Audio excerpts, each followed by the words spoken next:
Alors voilà, bonjour à chacun de vous. Bonjour à ceux que je n'ai pas pu saluer, parce que, au fur et à mesure, l'église se remplit. On a commencé doucement, doucement, c'est super. Alors j'espère que vous allez bien ce dimanche matin. Est-ce que vous allez bien, tous? Est-ce que vous n'avez pas trop froid? Un peu, il fait froid, hein? Il commence à faire froid, hein? Ah, on est le 14 décembre. Alors moi, quand j'étais petit, je ne sais pas vous, mais moi je comptais les jours avant Noël. Alors je ne sais pas si vous faisiez pareil, mais moi je me languissais vraiment cette période de l'année. Moi j'aime toujours, hein, j'ai un peu grandi, mais j'aime bien. Moi j'aime bien la période de Noël. Alors ce matin, on ne va pas parler de Noël, mais peut-être qu'on pourrait parler de la bonne nouvelle que cela nous rappelle. La bonne nouvelle qu'un sauveur nous est né. Et c'est ce que nous demande le Seigneur. C'est notre ordre de mission. C'est de parler de la bonne nouvelle, de parler de ce sauveur. Marc 16 et le verset 15 nous dit... Ah, tu peux retourner sur les versets là, Simon. Ah, ils sont avec les chants. Ah, comme ça vous laisse le temps d'ouvrir vos Bibles, de prendre l'évangile de Marc au chapitre 16 et au verset 15. Puis il leur dit, allez par tout le monde et prêchez la bonne nouvelle à toute la création. Prêchez la bonne nouvelle. Et oui, c'est une bonne nouvelle que nous annonçons. C'est une bonne nouvelle, Jésus-Christ. Alors je peux comprendre, hein, des fois on peut être hésitant, vous savez, quand on doit annoncer une mauvaise nouvelle. Qui c'est qui aime bien annoncer les mauvaises nouvelles? Oh, je pense que personne. Si on aime annoncer les mauvaises nouvelles, c'est que quelque part on est peut-être un peu déséquilibré. On y va un petit peu reculant, vous savez, quand on doit donner une mauvaise nouvelle. Bon, vas-y toi, tu peux le dire toi à ma place. Personne n'aime dire des mauvaises nouvelles. Mais là, on a une merveilleuse nouvelle à annoncer. Moi, je pense qu'on devrait avoir un feu qui brûle en nous. Et je pense qu'à la moindre occasion qui se présente, c'est avec un feu, une joie, que nous devons parler de Jésus. Vous savez, un peu comme l'ange au berger. Qu'est-ce qu'il a dit, l'ange au berger? Luc 2, le verset 10 et 11 nous disent, « Mais l'ange leur dit, ne craignez point, car je vous annonce une bonne nouvelle, qui sera pour tout le peuple le sujet d'une grande joie. C'est aujourd'hui dans la ville de David, il vous est né un sauveur, qui est le Christ, le Seigneur. » Vous savez, Dieu désire que tous les hommes soient sauvés, tous. 1 Timothée 2, les versets 3 et 4 nous disent, 1 Timothée 2, versets 3 et 4, « Cela est bon et agréable devant Dieu, notre Sauveur, qui veut que tous les hommes soient sauvés et parviennent à la connaissance de la vérité. » Il veut que tous les hommes parviennent à la connaissance de la vérité. Bon, ce matin, moi je pense que je prêche à des convaincus. Je pense que là, je ne vous ai rien dit d'exceptionnel. Je prêche à des convaincus. Vous savez que Jésus est le chemin, la vérité et la vie, que nul ne vienne au Père que par lui. Ça, c'est des versets qu'on connaît par cœur.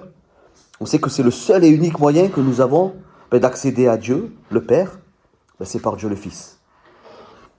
Nous qui connaissons le Seigneur depuis longtemps, alors ces choses-là, on les sait, on les connaît par cœur. Mais ce matin, il y a peut-être une personne qui vient peut-être pour là ou la première fois, je ne sais pas, ou qui connaît peut-être pas le Seigneur personnellement. Peut-être qui vient régulièrement, mais qui ne connaît pas le Seigneur personnellement. Et tu te poses peut-être la question. Peut-être que tu viens avec tes parents, peut-être que tu viens depuis des années. Et oui, on me parle de ce Sauveur, on me parle de ce Seigneur, on me parle qu'il est le chemin, la vérité et la vie. Mais pour quelle raison j'ai besoin de Jésus? Pour quelle raison j'ai besoin d'accéder à Dieu? Pour quelle raison, en fait, Jésus est une bonne nouvelle pour moi? Pour quelle raison? Parce qu'on dit c'est une belle nouvelle, c'est une bonne nouvelle. Mais pour quelle raison c'est une bonne nouvelle? Ce matin, je vais vous donner quelques raisons pour lesquelles Jésus est une bonne nouvelle et pour laquelle nous avons besoin de lui. Et si peut-être on devait donner un titre au message de ce matin, ça serait « Pourquoi avons-nous besoin de Jésus ?» Est-ce que vous vous êtes déjà posé la question? Pourquoi avons-nous besoin de Jésus?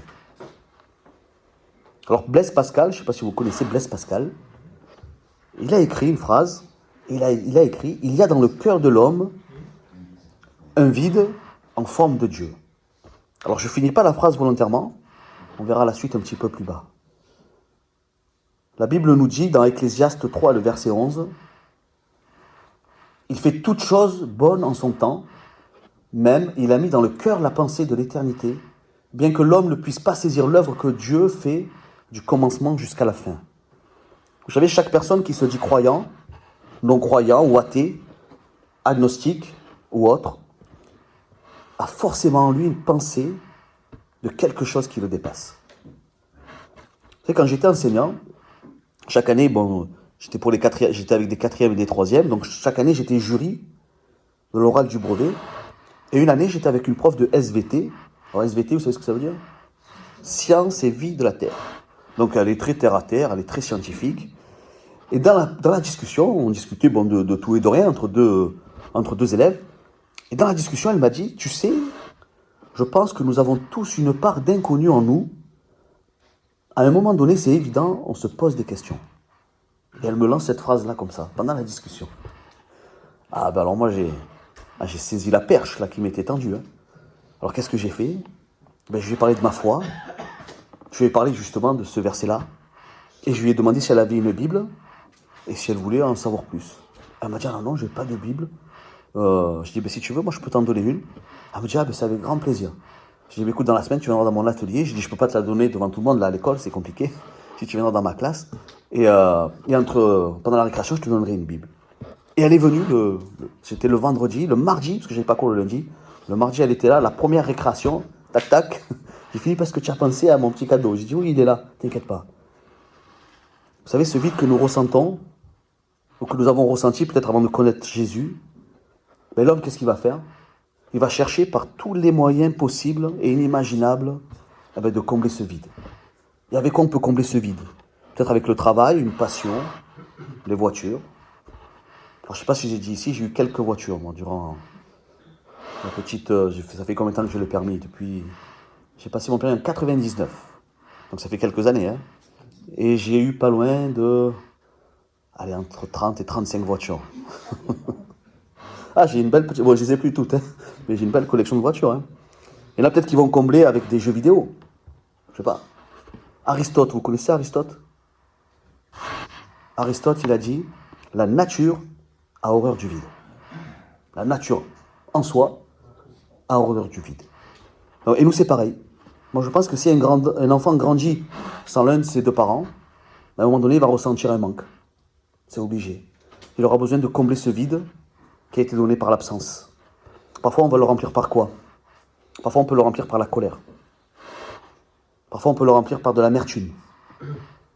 Par quoi on peut combler ce vide? Certains vont essayer de combler ce vide avec l'alcool. Il y en a qui vont le combler peut-être avec des drogues. Il y en a qui vont le combler avec des friandises, la nourriture. Il y en a qui vont le combler peut-être avec une cigarette. Vous savez, le monde est rempli de choses qui peuvent tenter, et je dis bien tenter, de combler ce vide. Parce que rien de ce que nous fournit le monde, rien de ce que nous propose le monde peut combler ce vide-là que nous avons dans le cœur. Est-ce que vous voulez bien qu'on lise la phrase entière de Blaise Pascal? C'est intéressant ce qu'il a dit, Blaise Pascal. Hein. Blaise Pascal donc, a écrit « Il y a dans le cœur de l'homme un vide en forme de Dieu que rien de ce qui a été créé ne peut remplir. Mais seulement le Créateur qui s'est fait connaître par Jésus. » Ah, je trouve cette phrase magnifique. On va la relire. « Il y a dans le cœur de l'homme un vide en forme de Dieu que rien de ce qui a été créé ne peut remplir, mais seulement le Créateur, qui s'est fait connaître par Jésus. » Ce vide a été fait, en fait, quand nous avons été séparés de Dieu. Suite à la désobéissance, l'homme, qu'est-ce qu'il a voulu faire? Il a voulu s'émanciper du Créateur. Vous savez comment? En prenant le fruit de l'arbre de connaissance, du bien et du mal. Et à ce moment-là, l'homme a été littéralement éloigné de Dieu. Alors pour combler ce vide, nous devons rétablir cette relation avec Dieu, tout simplement. Mais Dieu qui est saint, qui est juste, et je pense que si c'est un Dieu juste, alors on aime bien dire Dieu est bon. Est-ce que vous aimez dire Dieu est bon? Ah, c'est vrai, il est bon, hein? Mais est-ce qu'on aime dire Dieu est juste? Parce que s'il est juste, il faut qu'on soit juste nous aussi. Et si on n'est pas juste, il faut qu'on soit peut-être réaligné à sa justice. Et s'il est juste, il faut que justice se fasse. Ça, c'est obligé. Et un seul peut nous rendre justes aux yeux de Dieu. Ésaïe 53, le verset 11 nous dit « À cause du travail de son âme, il rassasiera ses regards. Par sa connaissance, mon serviteur juste justifiera beaucoup d'hommes. Et il se chargera de leurs iniquités. » Vous savez, Dieu il ne peut pas se souiller avec le péché. Il ne pourra pas se souiller avec nous, finalement, qui sommes pécheurs. Alors si nous voulons combler ce vide en rétablissant cette relation avec Dieu, déjà il faut que la justice de Dieu se fasse. Ça c'est obligé. Mais comment faire? La Bible dit le salaire du péché c'est la mort. La parole de Dieu dit dans Romains 6, et le verset 10, « Car il est mort, et c'est pour le péché qu'il est mort, une fois pour toutes. Il est revenu à la vie, et c'est pour Dieu qu'il vit. » En fait, on a besoin de Jésus, car c'est sur lui qui est retombée l'iniquité de nos fautes. On l'a lu dans Ésaïe 53, le verset 6. Nous étions tous errants comme des brebis, chacun suivait sa propre voie, et l'Éternel a fait retomber sur lui l'iniquité de nous tous. Alors voilà déjà pourquoi on a besoin de Jésus. Parce que c'est Jésus qui paye le prix de nos fautes. Dès le commencement, nous avons eu besoin de Jésus, car lui seul pouvait payer le prix de nos fautes. Car il est 100% Dieu et 100% homme. Elle paraît compliquée cette phrase, hein? Comment on peut être 100% Dieu et 100% homme? Est-ce qu'on peut être 200% de quelque chose?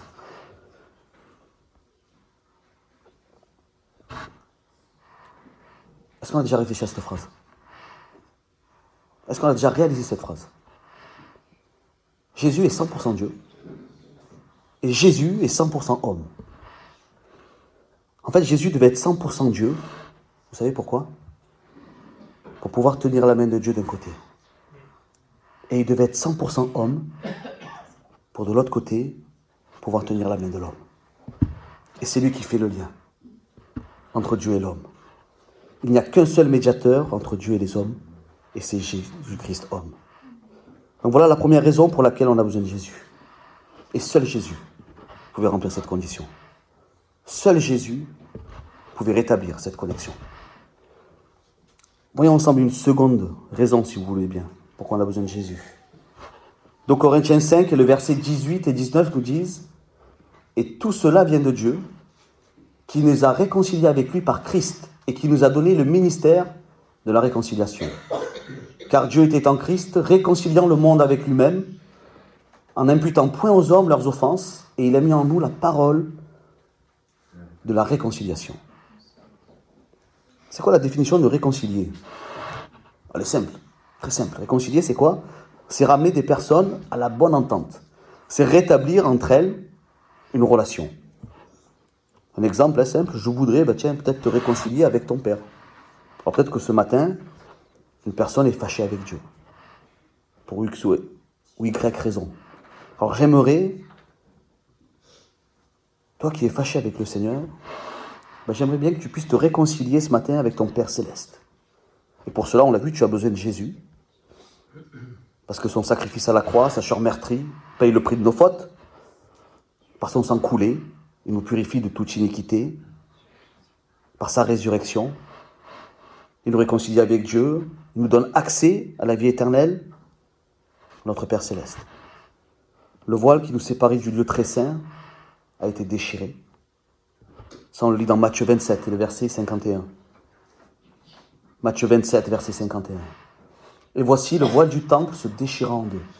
Depuis le haut jusqu'en bas, la terre trembla, les rochers se fondirent. Vous savez que le temple, comme il était composé, il y avait le lieu saint, il y avait un voile qui nous séparait du lieu très saint. Et ce voile-là était déchiré. Et on voit bien que le voile s'est déchiré de où? D'en bas jusqu'en haut? Non. Et non, de haut jusqu'en bas. Là, on voit que c'est à l'initiative de Dieu. La réconciliation, en fait, elle vient de Dieu. En mourant pour nos péchés, Jésus nous donne donc accès au Père à nouveau. Mais je pense que pour établir une relation, il faut être deux. ne peut pas rétablir une relation seul.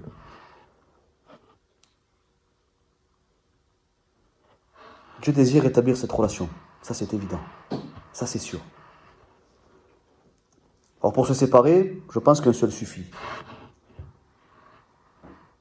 Pour séparer l'homme de Dieu, il a suffi juste d'une désobéissance.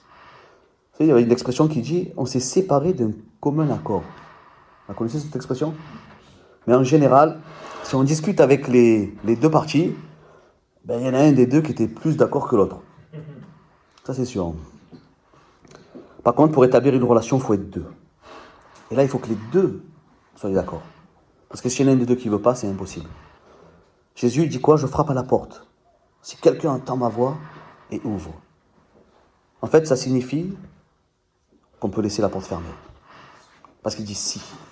Si quelqu'un entend ma voix et ouvre. Mais on peut entendre la voix de Jésus et pas ouvrir. Hein? Et toi, ce matin, comment est la porte de ton cœur?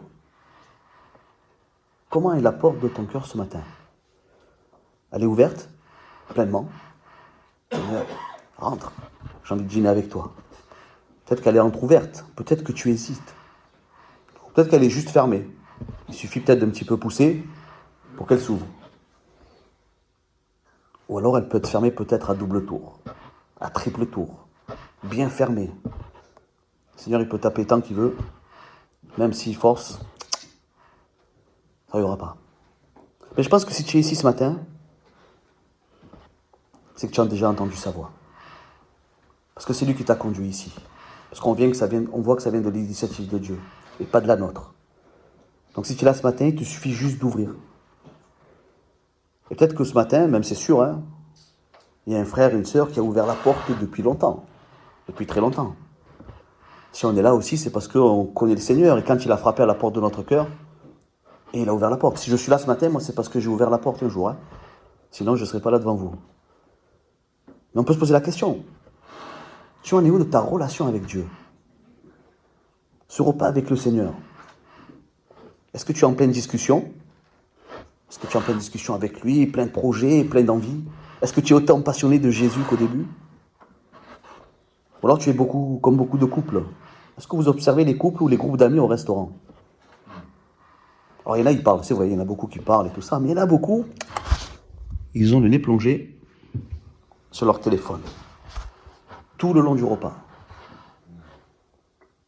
Vous savez, c'est pas parce que on a Jésus dans nos vies que pour autant on a une relation avec lui. Combien de couples, combien de familles vivent sous le même toit et ils n'ont aucune relation, aucun échange. Chacun, ils sont plongés dans leurs préoccupations. Alors je juge personne, hein, parce que moi j'ai tellement de choses encore à apprendre.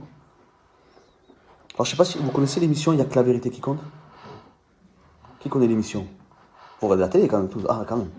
Après, c'est pas obligé de regarder la télé, hein, attention. Mais si vous regardez la télé un petit peu depuis quelques années, vous connaissez l'émission « Il n'y a que la vérité qui compte ». En fait, c'est une émission qui est sortie, vous savez, au début des années 2000. Donc elle a une vingtaine d'années. Elle s'est arrêtée à un moment donné.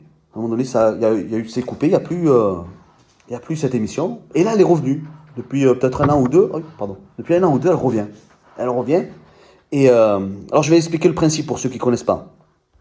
Donc, le principe de l'émission, c'est souvent, c'est des personnes qui sont fâchées, qui ne se sont jamais vues, ou alors qui sont disputées. Et il y a quelqu'un qui vient et dit, voilà, moi, je me suis disputé avec mes parents, ou alors ça fait longtemps que je ne les ai pas vus, et j'aimerais me réconcilier avec eux. Alors, qu'est-ce qu'ils font les gens de l'émission? Ils vont chercher la personne, ils la retrouvent, ils l'invitent à l'émission, et là, la personne, elle propose une réconciliation. Et pour qu'il y ait réconciliation, il faut que la personne, la vérité qui compte, il faut qu'elle ouvre le rideau, et qu'elle se dise, ok, moi je veux bien me réconcilier avec toi. Voilà, ça c'est le principe de l'émission. Alors, ça me fait penser à quelque chose, hein, je ne sais pas à vous, mais Dieu, il veut se réconcilier avec nous. Et il propose. Lui, il a déjà ouvert le rideau, hein. Il suffit juste d'y passer. Hein. Alors là, l'émission, elle est revenue. Et qu'est-ce qu'ils font? Ils font de temps en temps un petit retour en arrière pour savoir un petit peu comment sont devenues les relations qui ont été rétablies il y a 20 ans. Je dis, tiens, on va les revoir maintenant. Qu'est-ce qui s'est passé? Est-ce qu'ils sont toujours en relation? Est-ce qu'ils sont toujours en communion ensemble? Alors parfois, tout va bien dans le meilleur des mondes. Mais souvent, vous savez, des personnes qui étaient fâchées, ou séparés. On voit dans l'émission, ils ont vécu une belle réconciliation. Ils ont pleuré, ils étaient contents de se retrouver. Et très rapidement, on voit qu'ils ont cessé de se voir. Et ils ont repris chacun leur vie de leur côté. Alors peut-être que tu as eu une belle réconciliation avec Dieu. Peut-être que tu as rencontré le Seigneur. Peut-être que ta relation, elle est partie, vous savez comme on dit là, sur les chapeaux de roue. Mais avec le temps, peut-être que cette relation, elle s'est estompée. Peut-être qu'elle s'est ralentie. Peut-être que tu ne manges presque plus jamais avec Jésus. Vous savez, quand on vient ici à l'église pour vivre la communion fraternelle, alors des fois on peut parler à Jésus, mais des fois on peut rester silencieux. C'est pas parce qu'on est ici dans ce lieu qu'on discute avec Jésus. Mon frère, ma soeur, ce matin, j'ai envie de dire, prenons soin de notre relation avec Dieu. Comme on doit prendre soin de nos relations avec nos proches. Voilà, je vais me tourner vers là, parce que j'ose pas regarder Mélanie ou Emma, parce que j'ai beaucoup de choses à apprendre pour prendre soin de mon épouse. J'ai beaucoup de choses encore à apprendre pour prendre soin de mes enfants. J'ai envie de dire, ne négligeons pas notre relation avec Jésus. Ne négligeons pas cette relation avec Dieu, qui a été rétablie par le sacrifice à la croix. Voyons une autre raison pour laquelle on a besoin de Jésus. 2 Corinthiens 5 et le verset 17. Si quelqu'un est en Christ, il est une nouvelle créature. Les choses anciennes sont passées. Voici toutes choses sont devenues nouvelles. Quand je discutais avec la prof d'SVT, vous savez, elle m'a dit, c'est drôle Philippe. Quand tu me parles, voilà, quand tu me racontes ton témoignage, on dirait qu'il y a dans ta vie un avant et un après avoir lu la Bible. J'ai dit, tu sais, en fait, ma vie, c'est comme dans les livres d'histoire. Si tu prends les livres d'histoire, alors c'était l'année dernière, j'ai dit, ici, on est en 2024 après Jésus-Christ. Mais pour mon histoire, j'ai dit, c'est pareil. Il y a un avant et un après Jésus-Christ. Oui, Jésus a payé le prix de mes fautes. Jésus nous réconcilie avec le Père. Mais Jésus est bien plus que cela. Parce que Jésus, il ne regarde pas d'où il est venu nous chercher. Mais il regarde devant. Jésus regarde là où il désire nous emmener. Il ne veut pas qu'on reste dans nos passés. Toutes choses sont devenues nouvelles. Si on rencontre Jésus, qu'on rétablit cette relation, et qu'on reste comme on était dans le passé, quelle utilité? Donc quand on rencontre Jésus, toute chose devient nouvelle. Pourquoi j'ai besoin de Jésus dans ma vie chaque jour? En fait, j'ai besoin de Jésus chaque jour car il est le bon berger. Parce que Jésus est un berger qui prend soin de ses brebis. Jésus, c'est un berger qui mène ses brebis, où ça? Vers de verts pâturages. Je pense qu'un bon berger, quand il voit un danger arriver pour ses brebis, qu'est-ce qu'il fait? Il les met en sécurité. Il veille sur elles. En fait, quelle que soit la raison de connaître Jésus, si j'ai besoin de Jésus, c'est parce qu'il est le bon berger. Et que ce matin, il prend soin de nous. À chaque jour, chaque instant. Est-ce qu'il y a d'autres raisons de connaître Jésus, dans votre avis? On a de belles raisons là déjà. On a de belles raisons. Mais j'aimerais lire ce verset avec vous. Jean 15, verset 5. Je suis le cep, vous êtes les sarments. Celui qui demeure en moi et en qui je demeure porte beaucoup de fruits, car sans moi, vous ne pouvez rien faire. L'apôtre Paul, il disait, je fais le mal que je ne veux pas, et je ne fais pas le bien que je voudrais. Qui se reconnaît dans ces paroles? Moi, je me reconnais personnellement. Il y a plein de choses que j'aimerais pas faire, mais que je fais par maladresse. Il y a plein de choses que j'aimerais faire, et peut-être que je ne fais pas par, je sais pas, fainéantise, ou même juste parce que je ne m'en rends pas compte. Mon frère, ma soeur, qu'avons-nous que nous l'ayons reçu? Si dans notre vie, nous désirons porter beaucoup de fruits, c'est pas compliqué, il faut rester attaché à Jésus. Sans Jésus dans nos vies, en fait, quels fruits on va pouvoir porter?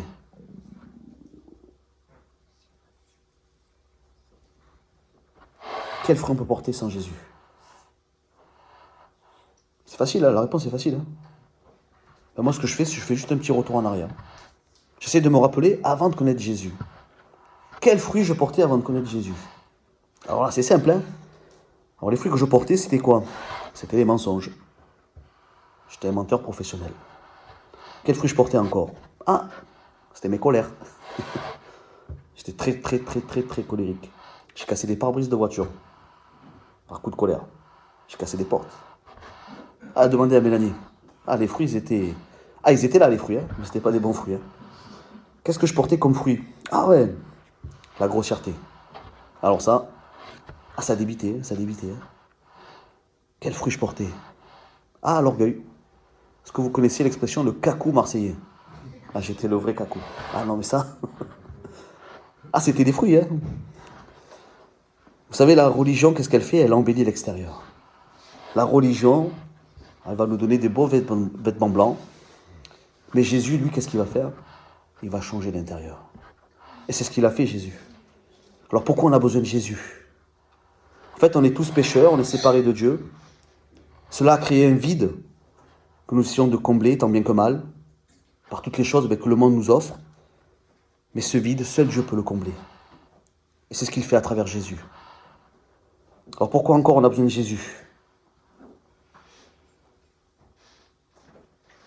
En fait, on a besoin de Jésus. Alors on l'a vu, hein, c'est lui qui rétablit cette relation avec Dieu. C'est lui qui déchire le voile. C'est lui qui nous réconcilie avec le Père. C'est lui qui paye le prix de nos fautes. Mais en fait, si on a besoin de Jésus, et ça je m'adresse à tous les chrétiens qui ont accepté Jésus comme Seigneur et comme Sauveur, mais si on a besoin de Jésus, nous aujourd'hui encore, c'est pour maintenir cette relation que Jésus même a rétablie. Il n'y a que lui qui peut nous aider à maintenir cette relation. Une relation, c'est à deux. Dieu est l'instigateur, il ne forcera personne. Donc ce matin, j'ai envie de dire, si tu n'as pas encore rétabli cette relation avec Dieu, ben ce matin, Jésus te dit, je désire que tu te réconcilies avec ton Père Céleste. Et j'ai envie de te dire, moi, laisse tomber ce que tu as dans ton cœur, qui essaie de combler ce vide, que seul Jésus peut combler. Vous savez, quand j'avais mon entreprise, ouais, j'ai eu plusieurs vies. Entrepreneur, enseignant. En fait, quand j'avais une entreprise, j'ai remplacé les chauffe-eau. Ça m'arrive de remplacer des chauffe-eau. Alors, pour remplacer un cumulus, vous savez comment il faut faire. Voilà, on a un chauffe-eau, il fait 150 litres, il me semble. Donc, 150 litres, s'il faut que je le remplace, c'est lourd. 1 litre, c'est 1 kg. 150 litres, 150 kg, plus le poids du chauffe-eau. C'est assez lourd. Donc, qu'est-ce qu'il faut faire? Il faut le vider. Et vous savez, quand on vidange la cuve du chauffe-eau, donc il y a l'eau qui s'en va, mais c'est pas vide. C'est-à-dire que si l'eau s'en va, elle se remplit. Et elle se remplit de quoi? Elle se remplit d'air. Donc l'eau part, l'air se remplit, mais il ne peut pas y avoir les deux, ou l'eau, ou l'air. Alors qu'est-ce qu'on fait si on veut le remplir à nouveau de nouveau? Est-ce que vous savez ce qu'on fait? Ça c'est technique, hein? Ben, c'est pas compliqué, on va faire un appel d'air. C'est-à-dire qu'on va ouvrir un robinet, le robinet d'eau chaude, et en fait l'eau froide qui va arriver va pousser l'air du chauffe-eau, parce qu'elle va sortir avec le robinet qu'on a ouvert, et l'eau, elle va prendre la place de l'air. Vous savez, notre cœur a horreur du vide aussi. Le cœur de chacun a horreur du vide. Avec quoi nous le remplissons? Avec quoi on remplit justement ce vide? De choses vaines et inutiles? Ou de l'amour de Dieu? Alors j'ai envie de te dire ce matin, ouvre le robinet de ton cœur et rejette tout ce qui peut empêcher Dieu de combler le vide qu'il a laissé quand on l'a rejeté. Vous savez, quand on laisse Dieu sortir de notre cœur, et ça peut arriver même si on est converti depuis des années, des fois on peut laisser Dieu sortir de notre cœur. Mais il y a quelque chose qui va prendre la place. Vous savez, comme l'air dans l'eau du chauffe-eau. Alors j'ai envie de dire ce matin, ouvrons les vannes qui empêchent Dieu de rentrer et prendre toute la place qui lui revient. Le vide dans notre cœur, quel qu'il soit, peu importe la raison, il y a plein de raisons qui peuvent créer ce vide. Une blessure, peut-être la perte d'un être cher, peut-être le manque de considération. Tout ça, c'est des robinets qui s'ouvrent. et qui laisse rentrer des choses dans votre cœur. Peut-être le manque d'amour. Vous savez, il y a plein de choses qui peuvent venir créer un vide dans votre cœur. Plein de choses. Mais ce vide, j'ai envie de te dire ce matin, il n'y a que Dieu qui peut le combler. Et ne remplissons pas notre cœur de choses vaines et futiles. Remplissons notre cœur de la présence de Dieu. Vous savez, Dieu nous a insufflé le souffle de vie. Dieu est la source même de la vie. Et il sera, si tu l'acceptes, et si tu lui laisses toute la place, la source de ta joie ce matin. Amen. Prions le Seigneur. Seigneur mon Dieu, merci encore pour qui tu es. Merci pour cet amour merveilleux que tu as manifesté à la croix. Mais merci pour ce vide dans notre cœur que tu désires combler. Que tu désires combler par ta présence. Que tu désires combler par ton amour. Par ta patience. Par ta fidélité. Merci encore pour qui tu es. Peut-être pendant qu'on a les yeux baissés et le cœur ouvert. Faites cette prière dans votre cœur. Seigneur, tu sais ce que j'ai laissé rentrer dans mon cœur. Tu sais ce matin ce qui prend la place et qu'il n'y a pas lieu d'être. Alors je ne vais pas faire d'appel. Je ne vais pas vous demander de lever la main.